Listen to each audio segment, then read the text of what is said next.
దీని పద్ధతి ఏంటంటే సైట్ ఎక్కడైతే ఉంటుందో ఆ area GM site visit certificate ఇవ్వాలి. ఆ జిఎం ఆఫీస్కు పోతే ఆ జిఎం గారు సైట్ విజిట్ సర్టిఫికేట్లు ఇవ్వడు. లాస్ట్కి ఇక టెండర్ 5 గంటలకు లాస్ట్ అయిద్దనంగా, సాయంత్రం 5 గంటలకు టెండరు దాఖలు చేయడం లాస్ట్ అంటే మధ్యాహ్నం పూట బ్యాక్ డేట్లో 2కో 3కో 4కో వీళ్ళు చెప్పిన వాళ్ళకి సైట్ విజిట్ సర్టిఫికేట్ ఇస్తాడు, మిగతా వాళ్ళకి ఇయ్యడు. కొంతమంది కాంట్రాక్టర్లు ఆ జిఎం ఆఫీస్ ముందు నిలబడి సెల్ఫీ తీసుకొని ఇగో నేను సైట్ విజిట్ చేసిన, నేను సింగరేణి జిఎం ఆఫీస్ ముందే సెల్ఫీ తీసుకుంటున్నా, మాకు సైట్ విజిట్ సర్టిఫికేట్ ఇవ్వలేదు, మా టెండర్ను కన్సిడర్ చెయ్యండి, ఇగో ఇదే ప్రూఫ్, నేను సైట్ విజిట్ చేసిన ఫోటో ఇది, సింగరేణి జిఎం ఆఫీస్ ముందు సెల్ఫీ తీసుకున్న ఫోటో ఇది, మరి మాకు సైట్ విజిట్ సర్టిఫికేట్ ఇవ్వడం లేదు, మా టెండర్ను కన్సిడర్ చేయండి అని ఎన్ని మెయిల్స్ వచ్చినాయి. అనేక మంది మెయిల్స్ పంపినారు. లైక్ ఎన్సిసి కంపెనీ మెయిల్ పంపింది, జిఆర్ఎన్ కంపెనీ మెయిల్ పంపింది, మహాలక్ష్మి కంపెనీ మెయిల్ పంపింది. ఇట్లా ఎన్నో కంపెనీలు మాకు సైట్ విజిట్ సర్టిఫికేట్ ఇవ్వట్లేదు, మేము పలానా తారీఖు నాడు సైట్ విజిట్ చేసినాము, ఇగో ఇది సైట్ విజిట్ ఫోటో, ఇగో ఇది జిఎం ఆఫీస్ ముందు నిలబడ్డ ఫోటో, జిఎం ఆఫీస్ ముందు తీసుకున్న సెల్ఫీ ఫోటో, మమ్మల్ని కన్సిడర్ చేయండి అని మెయిల్స్ ఎన్ని వచ్చినాయి. ఆ మెయిల్స్ బయట పెట్టండి. నేను పెట్టమంటే పెడతా, మీరు పెడతారా నన్ను పెట్టమంటారా? సైట్ విజిట్ సర్టిఫికేట్ మాకు ఇవ్వడం లేదు అని జిఎం ఆఫీస్ ముందు నిలబడి సెల్ఫీలు తీసుకొని మీకు పెట్టింది నిజమా కాదా? మీకు నంబర్ ఆఫ్ మెయిల్స్ వచ్చింది నిజమా కాదా? ఇంతకంటే ప్రూఫ్ ఏం కావాలి? నా దగ్గర ఫోటోలు ఉన్నాయి, వీడియోలు ఉన్నాయి, ఈమెయిల్స్ ఉన్నాయి. టైం వచ్చినప్పుడు మీరు ఎంక్వైరీ సిట్టింగ్ జడ్జితో ఆదేశించండి, నేను అన్ని సబ్మిట్ చేయడానికి రెడీగా ఉన్నా. ఇది ఇంకా చాలా చాప్టర్లు ఉన్నాయి ఈ స్కామ్లో. 1-2 స్కాములు కాదు, 10ల సంఖ్యలో సింగరేణిలో స్కాములు జరిగినాయి. నేను 2 చాప్టర్లు రిలీజ్ చేసిన.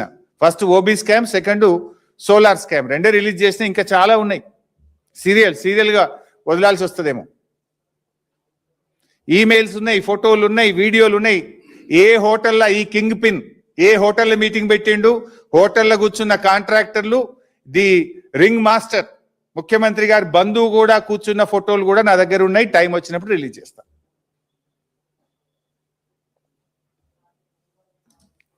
సో నేను అందుకే ఐ డిమాండ్, సింగరేణిలో ఎంతమంది సైట్ విజిట్ చేసిండ్రు, ఎంతమందికి సర్టిఫికెట్లు ఇచ్చిండ్రో రిలీజ్ చేయండి, ప్రజల ముందు పెట్టండి, తెలిసిపోద్ది కదా.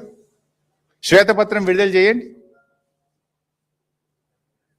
ఇంకొక ఇంట్రెస్టింగ్ అండ్ ఇంపార్టెంట్ పాయింట్, సింగరేణిలో టెండర్ నియమ నిబంధనలు మార్చినప్పుడు కాంట్రాక్టర్లతో సమావేశం పెడతారు.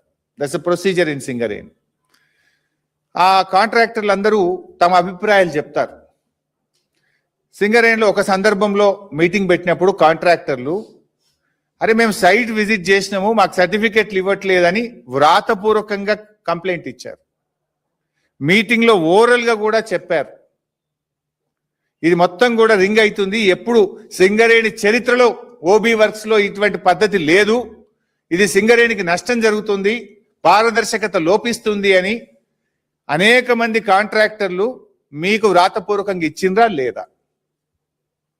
మీకు ఓరల్గా మీటింగ్లో చెప్పిండ్రా లేదా? ఎందుకంటే ఇవన్నీ కూడా మినిట్స్ ఉంటాయి. అక్కడ కాంట్రాక్టర్స్తో జరిగే మీటింగ్లో మినిట్స్ అన్ని కూడా రికార్డ్ అవుతాయి. ఆ బుక్ బయట పెట్టండి, నేను చూపిస్తా. సింగరేణిలో కాంట్రాక్టర్లుతో మీరు నియమ నిబంధనలు మార్చే సమావేశం పెట్టినప్పుడు ఈ సైట్ విజిట్ సర్టిఫికేట్ లోపభూయిష్టంగా ఉంది, దీని ద్వారా పారదర్శకత లోపించిందని మీకు లెటర్లు వచ్చినాయా లేవా? మీటింగ్లో మాట్లాడినరా లేదా? ఆ మినిట్స్ ఆఫ్ ద మీటింగ్ బయట పెట్టండి. చలో నేను ఛాలెంజ్ చేస్తున్నా. మీరు మా అంటే బుక్ మాయం చేస్తారేమో ఇప్పుడు, బట్ ఇచ్చిన లెటర్ కాపీలు ఉన్నాయి కదా, రిసీవ్డ్ కాపీలు ఉన్నాయి మా దగ్గర. కాంట్రాక్టర్లు మీకు ఇచ్చిన రిసీవ్డ్ కాపీలు ఉన్నాయి కదా. ఇప్పుడు మినిట్స్ ఆఫ్ ద బుక్ బయట పెట్టు, బుక్ మార్చకు. అన్ని అబ్రకదబ్ర అంతా. నేను అంటాడు డీజిల్ బీఆర్ఎస్ టైంలోనే స్టార్ట్ అయింది. ఎన్ని అబద్ధాలు మాట్లాడతారంటే బట్టి గారు, డీజిల్ విషయంలో ఒరిస్సా నైనీ బ్లాక్ మాత్రమే డీజిల్ కాంట్రాక్ట్ పరిధిలో పెట్టాల్సి వచ్చింది. ఎందుకు? ఒరిస్సాలో మనకు సింగరేణి ఆఫీస్ లేదు, సింగరేణి ఎస్టాబ్లిష్మెంట్ ఉండదు అక్కడ. బట్ మన రాష్ట్రంలో సింగరేణి చేస్తున్న ఏ టెండర్లో కూడా డీజిల్ కాంట్రాక్టర్ పరిధిలో లేదు. It was there only for Orissa Naini block. Why? We don't have any establishment in Orissa state. అయితే ఇక్కడ అసలు విషయం ఏంది?